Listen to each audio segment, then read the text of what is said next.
USB port at the bottom, and a headphone jack on the top. So now that we have some of the early specs out of the way, let's take a look at the displays for both devices. 6.7 inches for the Asus ROG Phone 8 Pro, as well as 6.8 on the Red Magic. Both of them are really good. You've got high refresh rates on both displays, with the Asus leading the pack at 165 Hertz, while the Red Magic is at 120. That being said, that doesn't mean that, of course, you will find games to match that. So jumping into benchmarks with Geekbench 6, we have some interesting numbers where the numbers are very close for both devices. As you can clearly see, both the Asus and the Red Magic 9 Pro got above 2,000, 2,250 for the Asus, 2,272 for the Red Magic, while the Asus got 7,135 for multi-core, and Red Magic got 7,108. Really close numbers. And when we look at GPU performance for both of them, we can see that GPU is also quite interesting, with 14,326 for the Asus, while 14,885 for the Red Magic. Close numbers in overall, but really high and impressive numbers. Now, taking a look at 3D Mark scores here, we're going to go to Wildlife Extreme. And here the numbers are close again, with Asus winning at 5,208 and the Red Magic at 5,167. Average frame rate is 31 frames per second for the Asus, 30 for the Red Magic. You can see the numbers really close, 97% scores, great temperatures and battery performance all around. We also did a solar bar score as well, where the Asus got 8,689, frame rate average was 33, while the Red Magic got 8,694 with a frame rate of 33 as well. So again, really close numbers all the way through. But what does that mean for us while we game? So we started off with, of course, Call of Duty Mobile. And playing Call of Duty Mobile, both devices were set to the highest settings you'd expect. And starting off with the Asus, we got a solid, clean 120 frames per second. Now, that's pretty solid and really great performance overall. I did like it, as well as also the Red Magic 9 Pro did a solid 120 frames per second. Both devices handled really well, and you can see it ran very, very well. Now, we went over to PUBG Mobile, where the Asus has the capability of running at 90 frames per second gameplay. So we played that, and it ran a solid 90 frames per second, which is pretty nice to see. Played really well, no issues, no slowdowns.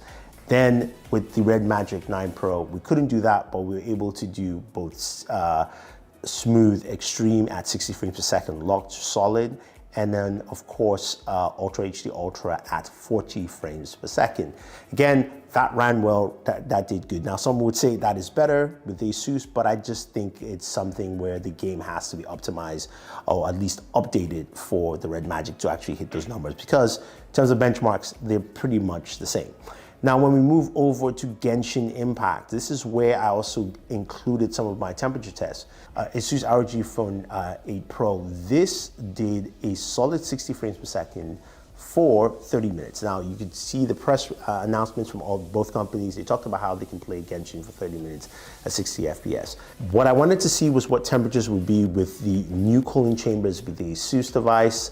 And it did pretty well. It went up to about 42 degrees at around the 15-minute mark. Then I went ahead and applied the new aero cooler. Now, this should bring the temperatures down by, I believe, 10 to 15%. And it did a good job, brought the temperatures down to 38 degrees as I continued to play. And it stayed at 38, going through another 15 minutes of gameplay. So I think with the cooler on, you will get that solid cool temperature at around 38 or slightly lower. And I think it dipped down when I switched from Genshin Impact to about 34. Now, what about the Red Magic 9 Pro, which has that built-in cooler there? Now, once you start playing, usually you can set the coolers to turn on once you fire up a game or whatever situation you want to. Also, in the case, you can use the cooler while you are charging your device, keep your device cool. And with Genshin Impact, you're able to play 30 minutes at 60 frames per second. But what's interesting is the temperature stayed at around 38, 39 degrees the whole time. So that built-in cooler really comes in handy, and it wasn't loud. It's about 22 to 25% quieter, so which means you're getting less noise and still getting higher cooling rates with the inbuilt cooler, and it does just as well as the external cooler. So I think that's a huge win for Red Magic. Now, both devices do have game centers you can go into, which is quite interesting, giving you a lot of customization in there. Now with the Asus ROG Phone 8 Pro, you can tap the X button and that takes you into the console mode, where you can select different options for your performance, dynamic or ultra. You can also go into the Anime Vision, which is the of course, the animated logos behind your device, which gives you a bunch of customizations there, where you can have customizations for music, notifications, charging, the ROG logo screen on and off while you're gaming, recording, all those things built in. Also have customizations for your Aero Cooler as well. Now, the other thing too is you do have the Game Genie when you are gaming. And this also gives you more customizations. You can pull that from the either top or left right-hand corner, and that gives you the ability to customize, say, like the on-screen FPS counter. You can also turn off notifications. You can add in a cursor. There are many functionalities built into this, and that's pretty nice. Now, with the Red Magic 9 Pro, you do have something similar, but Red Magic also has that game button on the side, which is really cool. That slider works well with no matter where you are, you want a game, you hit the slider, and then it takes you straight into the game center.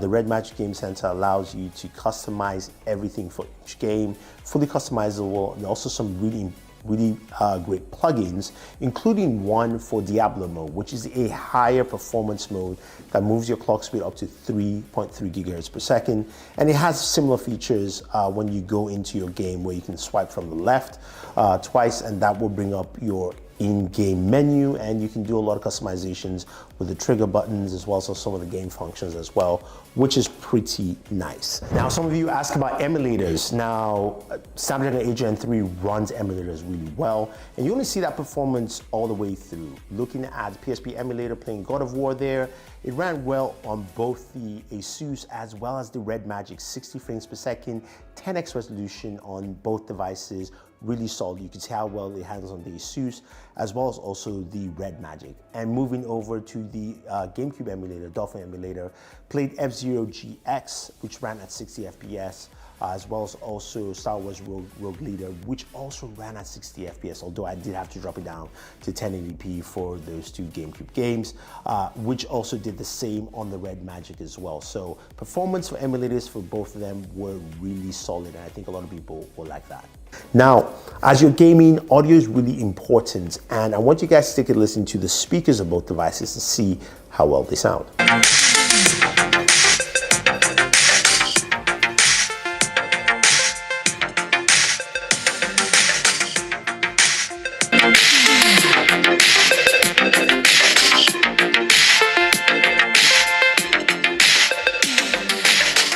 Now, when it comes to speakers, we've heard audio from both the ROG Phone 8 Pro and the Red Magic 9 Pro, and the clear winner is the ROG 8 Pro. Now, even though the ROG doesn't have the dual front-facing speakers anymore, it just sounds better and sounds clearer than what Red Magic does have. Red Magic is loud, but it's not as clear and it's not as rich in the bass there. So speakers, Asus ROG 8 Pro wins. Then what about battery life? Now, both devices have some really large batteries, and we do have a 5500 milliamp battery on the Asus ROG Phone 8 Pro, while we have a 6500 milliamp battery on the Red Magic 9 Pro.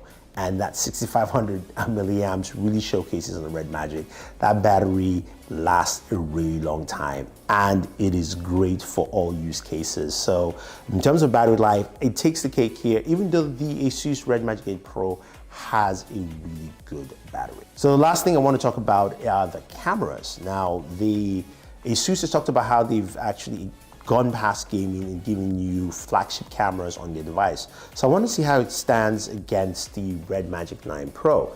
Now, Red Magic also has something very interesting where they have an under-display camera in the front. And I'll just say this right now, let's just stop doing that until we perfect that technology, because the camera, even though it is better than what I've seen in the Galaxy Fold, it's still not great. It doesn't compete with the Asus, and it's just something that shouldn't be.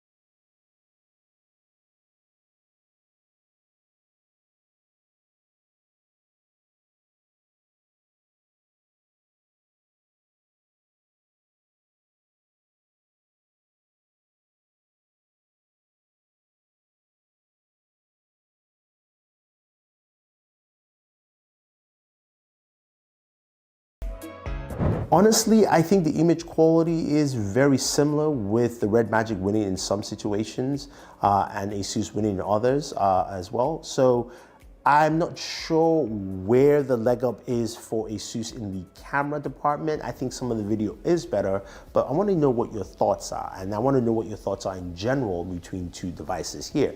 Do you think the Asus ROG Phone 8 Pro is still the leader in mobile gaming smartphones, or do you think that the Red Magic 9 Pro has taken that crown, especially early on in the year?